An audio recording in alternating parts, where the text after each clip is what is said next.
ખાસ કરીને આજે વર્ષા ઋતુની શરૂઆત હમણાં થઈ રહી છે, તો વર્ષા ઋતુની શરૂઆત દરમિયાન સર્પદંશના કેસોની સંખ્યા ખૂબ જ વધારો થાય છે.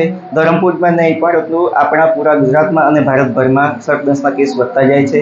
એ હેતુથી કાર્યક્રમ રાખવામાં આવ્યો હતો. સાપની ઓળખ, ઝેરી અને બિનઝેરી સાપના વચ્ચેનો તફાવત અને ઝેરી સાપની ઓળખ જાણકારી આપવામાં આવી હતી કે જે ગુજરાતમાં આપણને ખાસ પ્રકારના 4 પ્રકારના સાપ જોવા મળે છે.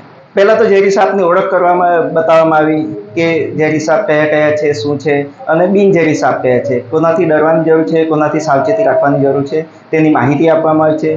સાપની ઓળખ સાથે સાથે સર્પદંશ થાય ત્યારે તાત્કાલિક સારવાર માટે શું કરવું અને કેવી રીતે કઈ જગ્યાએ જવું એ તમામ માહિતી આપવામાં આવી, જેથી કરીને સર્પદંશથી થતા મૃત્યુમાં 0% રેટ આપણે લાવી શકીએ. તે હેતુથી આપણે કાર્યક્રમનું આયોજન કરેલું હતું.